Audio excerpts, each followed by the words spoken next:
Donc, ici, on change un petit peu de sujet. Hein? C'est-à-dire qu'avec le projet Continuons, on était dans l'extension de la version 1.0 qui est le projet Constituant. Hein? Et ici, on va se permettre d'explorer qu'est-ce que la société civile dans l'avenir pourrait imaginer comme assemblée citoyenne pour faire changer nos sociétés, ou du moins pour qu'on ait une société puis un système politique qui fonctionne mieux. Et là, bon, là, il y a une présentation qui va suivre celle-ci qui est déjà faite, que j'ai faite auparavant, et je pense que je vais la laisser telle qu'elle parce que c'est le fun aussi des fois pour les citoyens de m'avoir en fait quand je suis en train de penser pour de vrai. Hein? Souvent, je fais une présentation puis je pense avec vous. Je n'ai pas nécessairement toutes les idées avant même de la commencer. Hein? Et bien sûr, j'ai réfléchi à certaines de ces questions-ci auparavant, là, mais des fois, le premier jet d'une présentation peut être intéressant. Puis donc, dans celle qui va suivre, on va entre autres discuter où j'ai mentionné deux idées, puis je vais vous en parler immédiatement, là, mais qui sont discutées là. Hein? Puis dans cette présentation-ci, on va discuter d'une autre idée qui figure dans la partie discussion exploratoire. Hein? Je ne me rappelle pas du chiffre, là, mais peut-être dans la partie... je ne suis même pas certain. Hein? Mais essentiellement, dans cette présentation-là, à un moment donné, je mentionne une idée, puis sur laquelle je vais revenir ici parce que cette idée-là, elle est pertinente, en fait, dans cette section-ci. Hein? Bon, puis on me pardonnera d'être un petit peu, des fois, d'avoir à piger des éléments comme ça qui sont... C'est pas facile d'organiser sa pensée dans un fil continu, là. Et donc, hein, cette idée qui est là, puis les deux idées qui vont suivre, sont, à mon avis, les trois principales idées que j'aurais tendance à mettre de l'avant pour une action future de la société civile qui utilise le tirage au sort. Et ils ont une autre caractéristique, ces trois idées-là, c'est que comment dire, chacune de ces propositions-là utilise le tirage au sort d'une manière un peu différente. On va venir où l'Assemblée qui est mise en place, plutôt, elle a comme une fonction un peu différente dans le temps. Donc, ces trois idées-là, essentiellement, celles que j'ai traitées précédemment, c'est celles qu'on pourrait mettre en place une Assemblée citoyenne à chaque année, 2 mois avant le budget, ou 1 mois avant le budget, et que cette Assemblée citoyenne-là, on lui donnerait un mandat très précis. Elle serait convoquée pour accompagner, on peut le dire de manière polie, pour ne pas dire critiquer ou prendre position, sur le budget qui est adopté à l'Assemblée nationale. Et donc, on aurait un genre de budget citoyen. Pas nécessairement que les citoyens feraient le budget, peut-être, mais au minimum, la phase 1 de ça, du moins, c'est que ces citoyens-là pourraient se pencher sur la proposition qui émane du gouvernement, puis demander aux autres formations politiques de leur faire un budget alternatif. Dire, vous, dans l'opposition, qu'est-ce que vous suggérez qu'on change? Puis vous, dans les autres formations qui est aussi dans l'opposition, mais qui était encore plus minoritaire, qui n'est pas l'opposition officielle, c'est quoi votre projet pour le Québec? Et puis, si c'était vous qui étiez au gouvernement, ce serait quoi qu'il y aurait dans le budget? Et puis donc, ces formations-là auront le choix de proposer un budget plus long, une version plus courte, ou peut-être même juste des amendements à ce que le gouvernement a fait. Et la fonction d'une assemblée citoyenne convoquée par la société civile, encore une fois, de manière annuelle, serait de se pencher sur ces différentes propositions-là et choisir laquelle ils veulent appuyer. Fait que ce serait intéressant, puis ça embarquerait les partis, parce que si un parti déciderait de ne pas participer, il aurait l'air niaiseux parce qu'il se ramasserait finalement un peu à se tirer dans le pied. Certainement que les propositions qui émaneraient des autres étant plus claires aurait plus tendance à être adopté par l'Assemblée. Mais ce qui serait intéressant, c'est que ça permettrait d'avoir un feedback citoyen, un jugement, finalement, ce grand jury citoyen-là déciderait entre, présentement, les 4 formations politiques, laquelle, ou évidemment, il y aura un vote, puis ce ne serait pas unanime, là, mais laquelle des propositions qui leur semble la meilleure pour le Québec. Et ce que ça ferait, c'est que, supposons que c'était celle de l'opposition officielle ou peut-être même d'une formation minoritaire qui émerge comme étant la meilleure, ça dirait aux Québécois, il y a un problème. Il y a un problème parce que le gouvernement qui est en place, nous, après analyse de ce qu'il nous dit, puis après analyse de ce que les autres formations politiques nous disent, on n'est pas d'accord. Puis nous, finalement, on est une miniature de vous, le peuple québécois, et donc, penchez-vous sur ça. Peut-être qu'il serait du côté du gouvernement aussi, mais là, ça leur dirait, c'est correct, ce gouvernement-là, il va dans le bon sens, puis après analyse de ce qu'il nous propose, ça nous semble être la bonne voie pour le Québec. Puis donc, dans les 2 cas, c'est intéressant. Mais ça ferait un certain contrepoids au gouvernement puis à l'Assemblée nationale elle-même. Donc, cette idée-là, je l'évoque peut-être moins clairement que ce que je suis en train de vous dire ici, mais je l'évoque un peu quand elle me vient à l'esprit dans la section discussion exploratoire, mais ça me semble être une idée éminemment intéressante. Il y aurait peut-être des versions 2.0 puis peut-être 3.0 de cette même idée-là. Dans le 2.0, on pourrait imaginer que, bon, je ne sais pas en fait, mais enfin, il y a à l'intérieur des think tanks dans toutes les nations du monde, à ma connaissance, ou dans plusieurs nations, il y a souvent un think tank qui va faire un budget alternatif. Au Québec, c'est l'IRIS.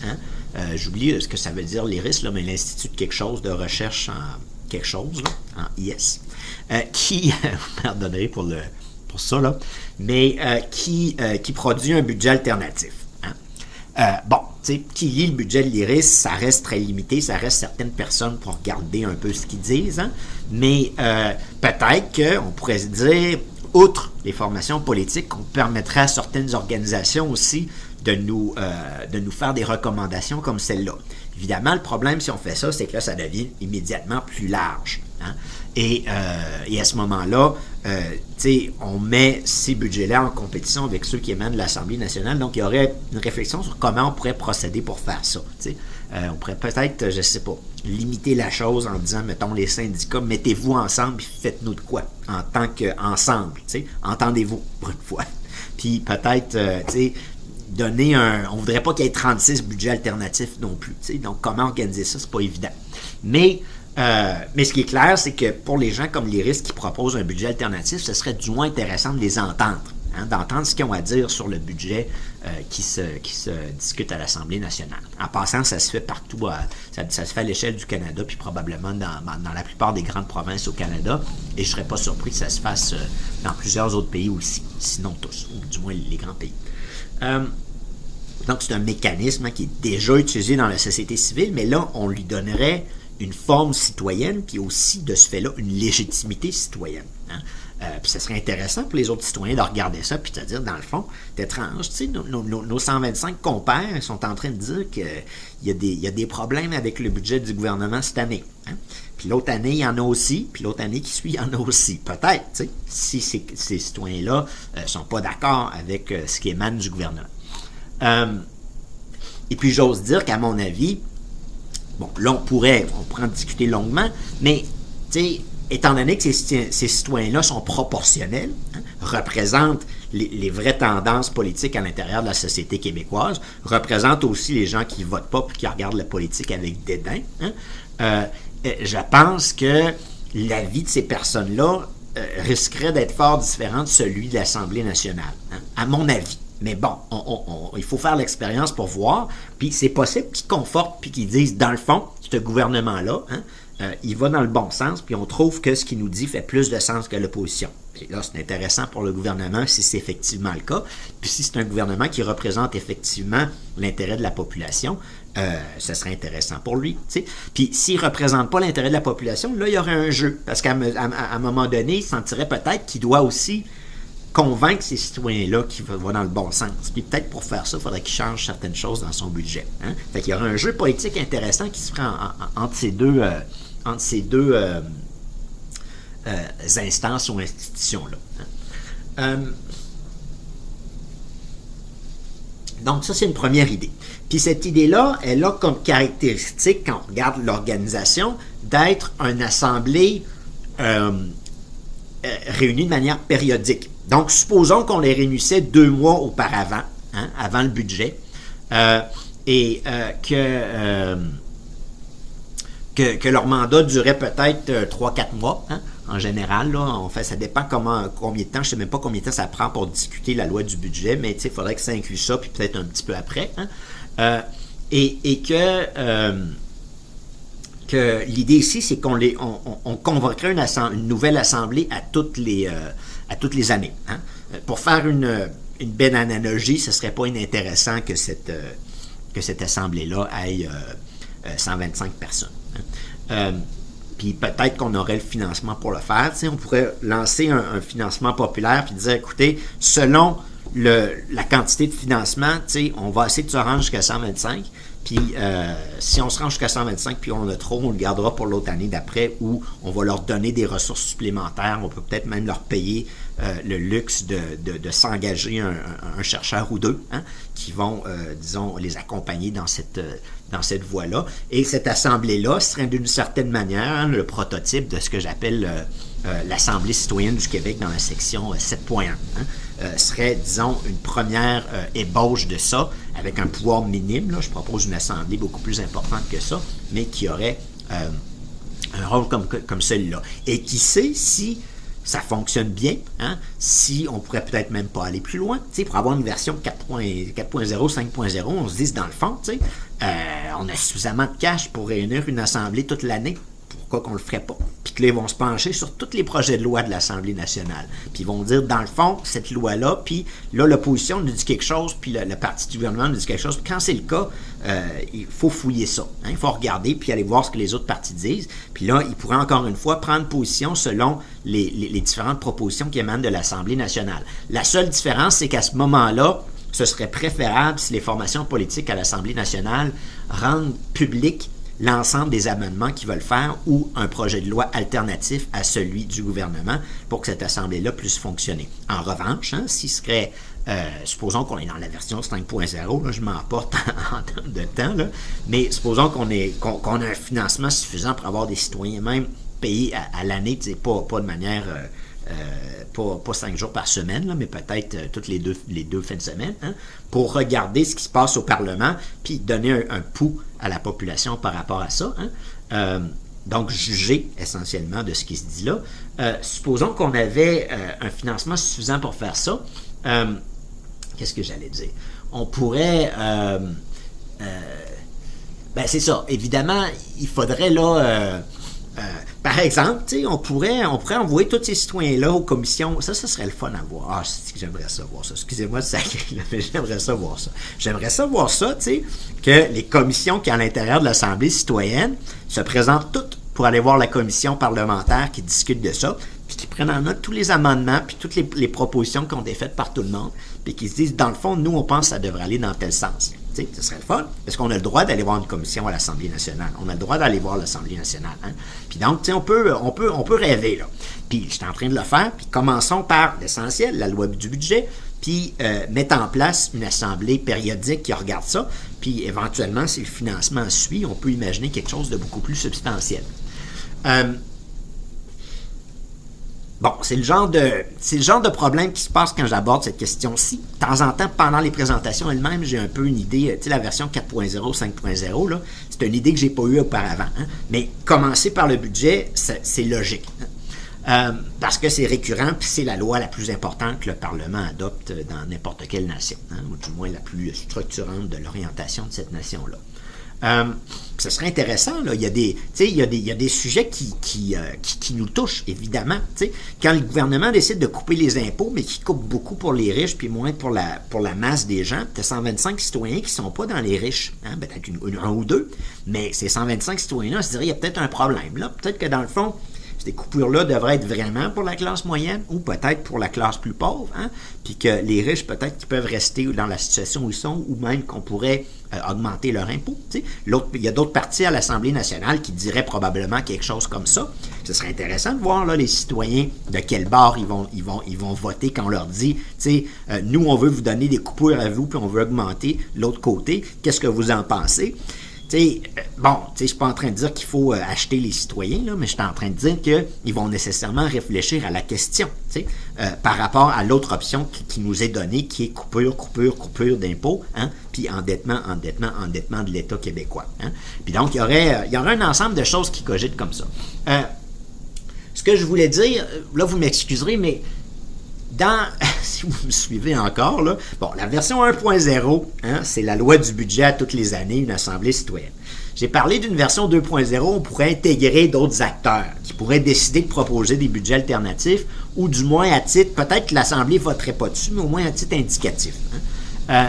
Dans la version 3.0 que j'ai mentionnée là, pendant mes envolées lyriques, dans la version 3.0 que j'avais à l'esprit à l'époque, mais à ce moment-là, mais que j'ai oublié, hein, il y aurait aussi l'idée qu'on pourrait même aller beaucoup plus loin que ça. Hein. On pourrait dire, finalement, hein, les citoyens vont aussi avoir le droit d'apporter leurs propres amendements. Hein, puis de dire, dans le fond, les partis nous disent ça, mais on n'est pas d'accord. On veut faire quelque chose que les partis eux-mêmes n'ont pas proposé. Hein. On veut d'autres mesures. Là, ça demande plus de financement, plus de temps, plus de cogitation. C'est pour ça que je l'ai mis dans la version 3.0. Mais on pourra en arriver là aussi. Hein. Encore une fois, là, je vais vous ramener à la première idée, parce que sans ça, on n'avancera pas. Hein. Puis la première idée, c'est périodiquement qu'une Assemblée citoyenne se penche sur la loi du budget. Hein. Ceci étant dit, comme je le dis, cette proposition-là, la caractéristique d'être périodique, au moins dans le début, hein, dans la version 1.0, et donc, on serait en train d'utiliser le tirage au sort, mais de manière différente à ce qui s'est passé auparavant, où c'était seulement temporaire ad hoc, puis après, on démantelait l'Assemblée, puis retournait chez vous. Oui, elle serait démantelée, mais il y aurait une autre Assemblée citoyenne qui ferait suite, hein, l'autre année par rapport à la première, hein, puis etc., etc. Et je pense que ce serait fort intéressant. Puis j'aimerais ça que les gens de l'IRIS en particulier réfléchissent à la question. Je vais être franc avec vous, là. Qui lit votre proposition? Il n'y en a pas beaucoup. Mais s'il y avait une assemblée comme ça, non seulement vous auriez un lot où vous pouvez la présenter, mais ce que les citoyens vont nous dire, c'est plus représentatif d'un point de vue démocratique que l'Assemblée nationale, mais aussi que vous.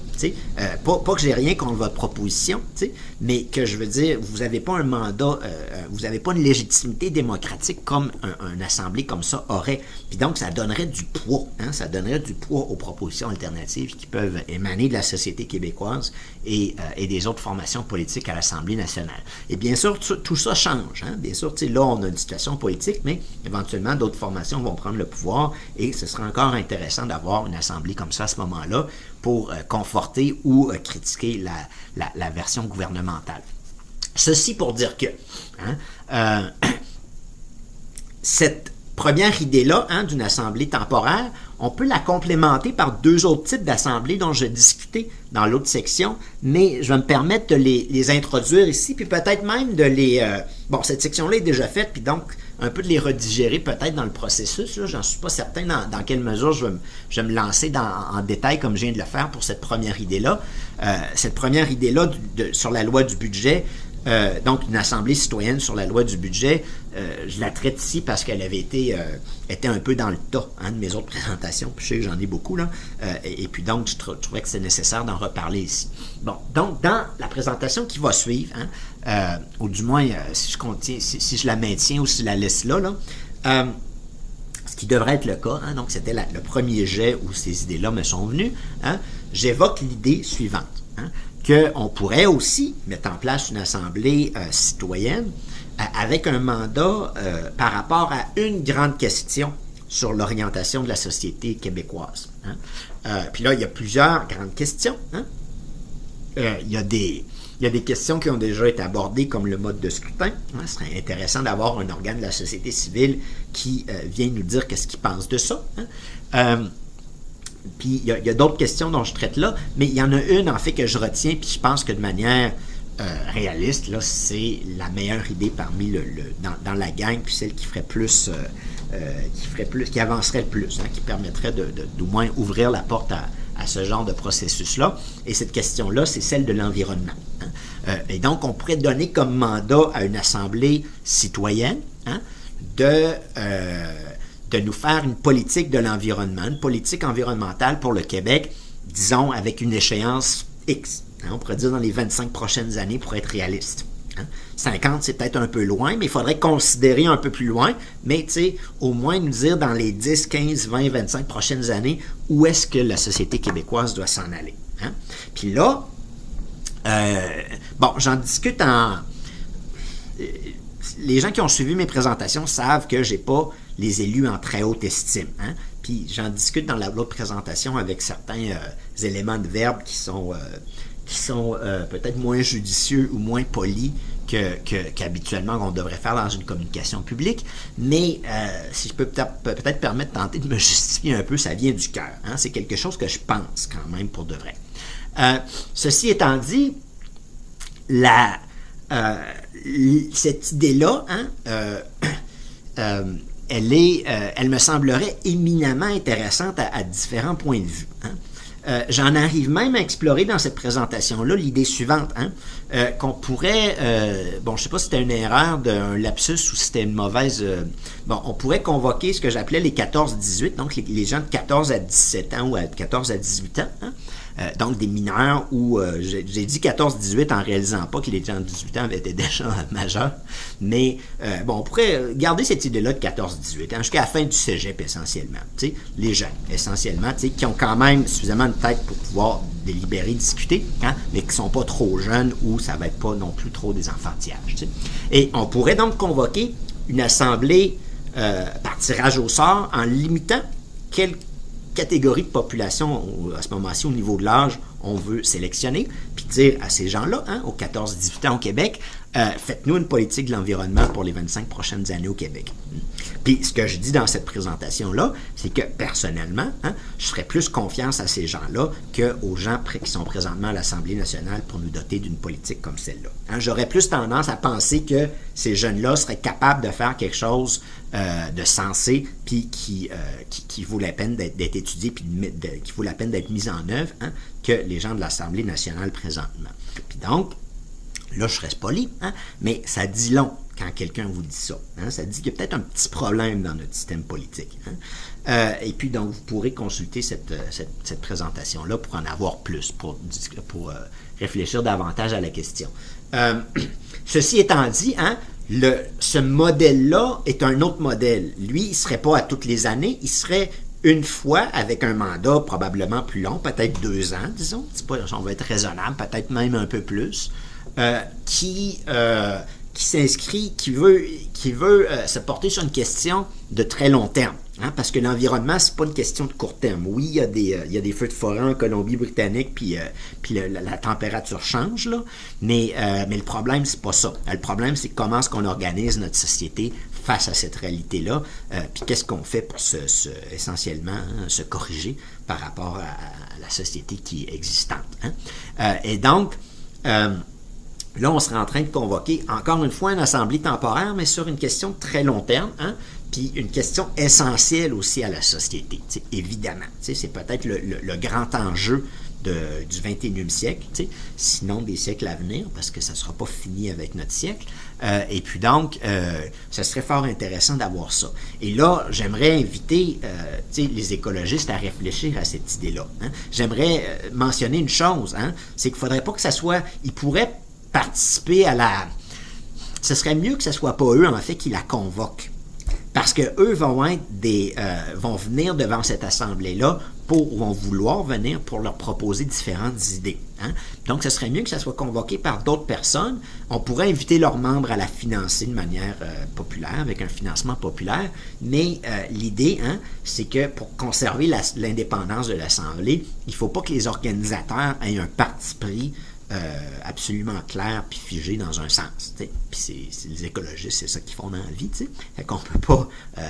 bon, théoriquement, ils pourraient en principe en organiser une si personne d'autre le fait, ou peut-être qu'une petite organisation à quelque part décide de le faire, mais en le faisant, s'abstiennent elles-mêmes de faire des propositions à l'Assemblée. Hein, qu'ils se disent, dans le fond, on pense que c'est une bonne idée, puis ça va valoir la peine de le faire, puis on va pas intervenir dans le sens de donner le pouls à cette Assemblée-là ou lui donner tenter de l'orienter dans un sens ou dans l'autre pour que ça reste indépendant. Encore une fois, ce serait probablement mieux que ce soit un autre type de la convocation, que l'initiative vienne d'ailleurs.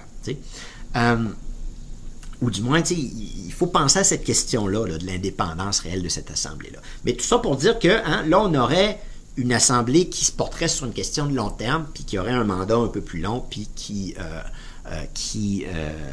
après son travail, théoriquement du moins, là, ou du moins à moins d'une révolution au Québec, serait démantelé, ou du moins que les gens retourneraient chez eux. Donc, on n'est pas dans le modèle périodique, comme sur la loi du budget. La troisième idée que j'évoque plus rapidement là, puis là, cette idée-là, récemment, j'ai cogité pas mal dessus. Je vais peut-être communiquer un petit peu mes réflexions sur cette idée-là dans cette présentation-ci. Puis là, encore une fois, c'est comme un autre type de convocation, si on peut dire. C'est que là, il s'agirait de prendre un sujet qui est vif politiquement, qui est dans les nouvelles, puis qui se règle pas, puis qui requiert finalement une intervention citoyenne, qui requiert un point de vue détaché pour juger de certains événements qui se passent dans la société. Puis l'exemple que je donnais à ce moment-là, qui est encore valide à mon avis, parce que dans le fond, on n'a même pas réglé cette question-là, on a juste passé à d'autres choses, mais les gens qui étaient responsables de ces événements-là rôdent encore autour du pouvoir. Sont encore élus pour certains probablement. Et cette question-là, c'était la corruption au Québec.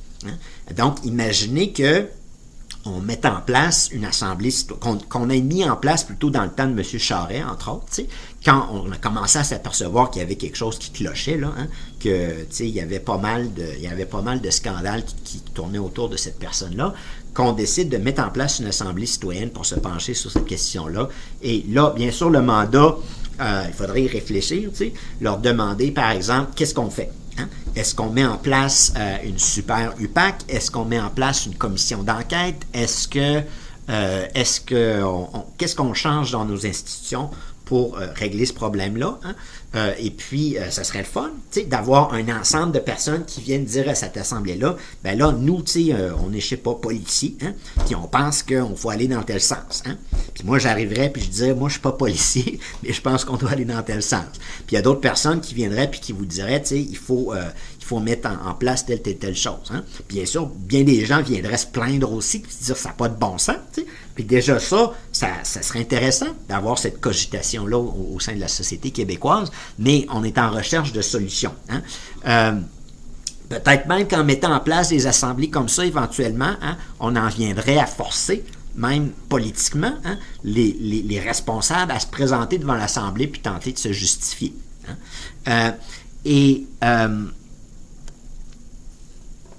Bon, là, j'hésite un peu parce que par rapport à cette idée-là, j'ai comme c'est pas une version 2.0, mais c'est une version exportée ailleurs, que j'ai eue récemment. Je vais me permettre de la partager avec vous. Malgré que, je sais pas, celle-là est vraiment à fesse. Cette idée-là serait hyper intéressante, puis elle pourrait changer le monde, j'ose le dire. Là. Mais bon, au moins, vous donner un petit peu, vous mettre la puce à l'oreille.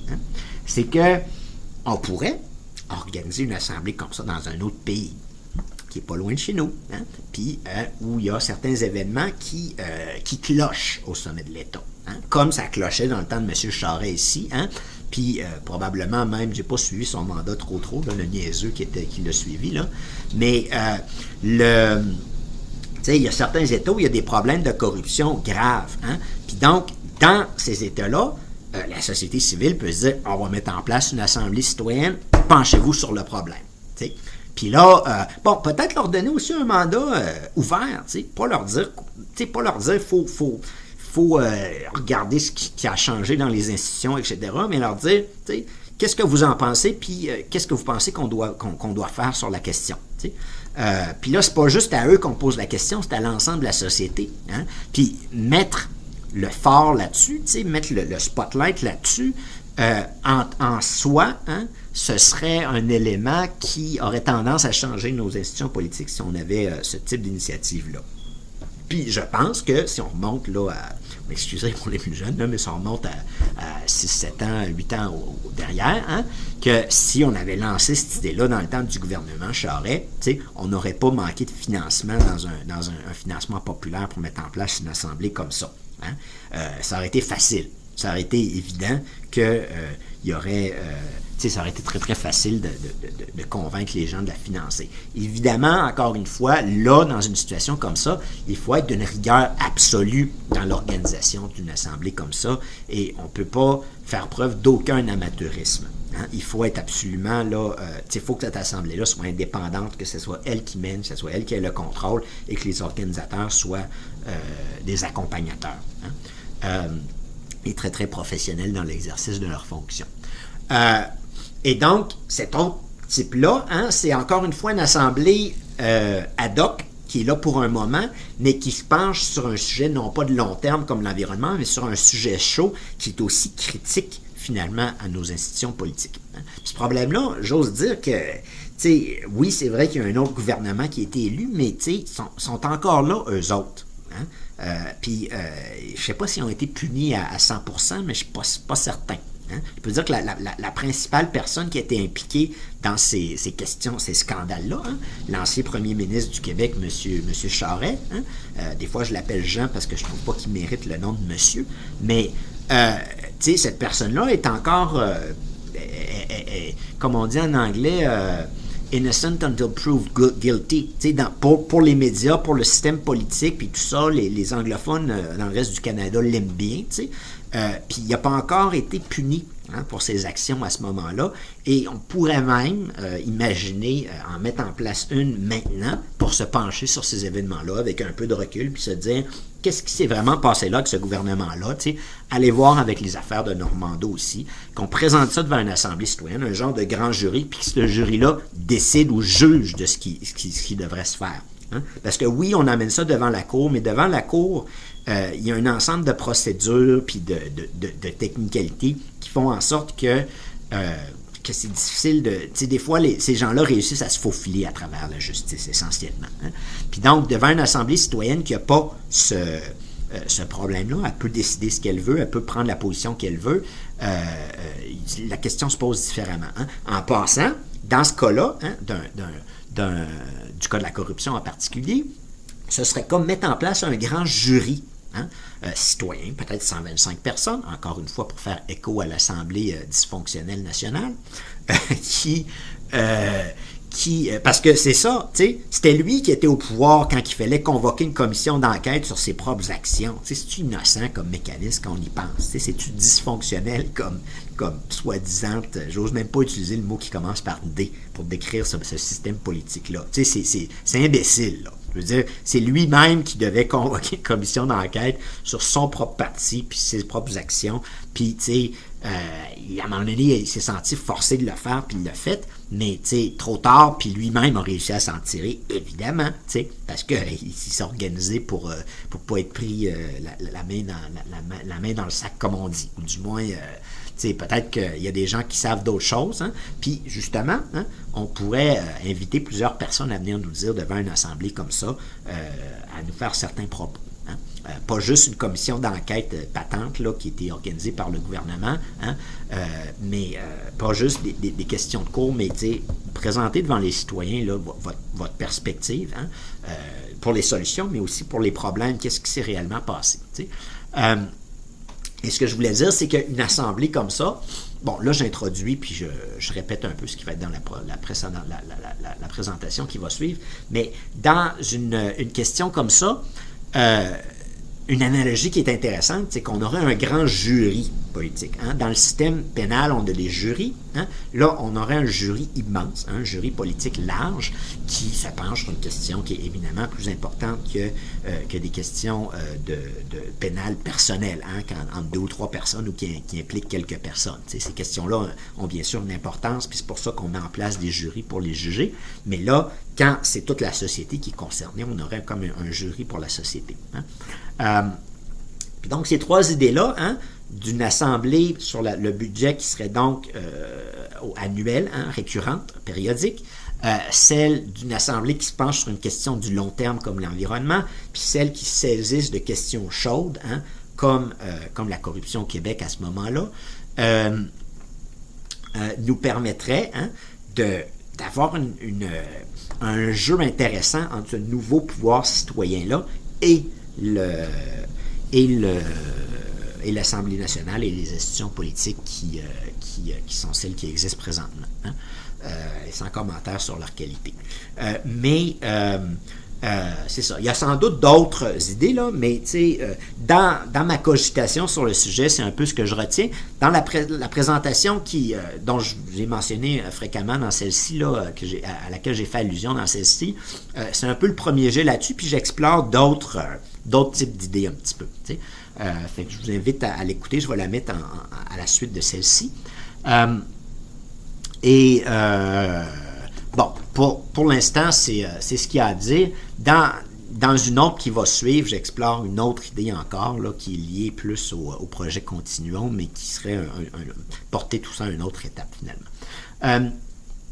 Ceci pour dire donc qu'il y a différentes manières qu'on peut utiliser ce mécanisme-là à l'intérieur de la société civile. Il y en a sans doute d'autres, hein, auxquelles je ne pense pas, comme celle du périodique qui se transforme en quelque chose de permanent. Peut-être que ça pourrait, qu'on pourrait en arriver à quelque chose comme ça, ou peut-être qu'on va convoquer une assemblée citoyenne sur l'environnement, hein, avec une idée, on va leur donner 2 ans, mais qu'après 2 ans, ces gens-là nous disent, dans le fond, on pense qu'on devrait rester là. Ou du moins qu'on devrait renouveler puis avoir un autre tirage au sort pour avoir d'autres personnes qui pensent que ce qu'on est en train de faire devrait se poursuivre. Hein. Pas intéressant, hein? On pourrait avoir une assemblée permanente sur la question environnementale au Québec, hein, qui, en permanence, là, pourrait peut-être même s'inscrire à faire des commentaires par rapport à ce que le gouvernement ne fait pas, plus que ce qu'il fait, hein, mais aussi ce qu'il fait un peu, et disons constamment, hein, rentrer le clou qu'il faut aller dans un certain sens. Bien sûr, il s'agit de tirer des gens au sort, hein, puis il faut qu'il y ait l'indépendance de choisir. Et on peut pas penser que vouloir orienter cette assemblée-là, il faut que ce soit elle qui mène et qu'elle sache qu'elle mène et qu'elle sache qu'elle est indépendante pour décider ce qu'elle veut. Hein. Mais ce qui est absolument clair, je pense que c'est incontestable, hein, c'est qu'on aurait une opinion fort différente qui émènerait d'une assemblée légitime comme celle-là, comparativement à l'assemblée qui n'est pas très légitime avec le processus électoral dont on a discuté dans les présentations précédentes, hein, et que cette opinion-là serait très éclairante pour le reste de la population. Ceci pour dire que je pense que je vais m'en tenir à ça. Hein. Je vous invite à regarder la prochaine présentation en sachant, hein, que je l'ai faite auparavant puis que c'est un premier jet d'une certaine manière, et vous-même à réfléchir à comment, hein, est-ce qu'on pourrait utiliser ce bel outil-là à différentes sources dans notre société civile et dans notre société plus largement.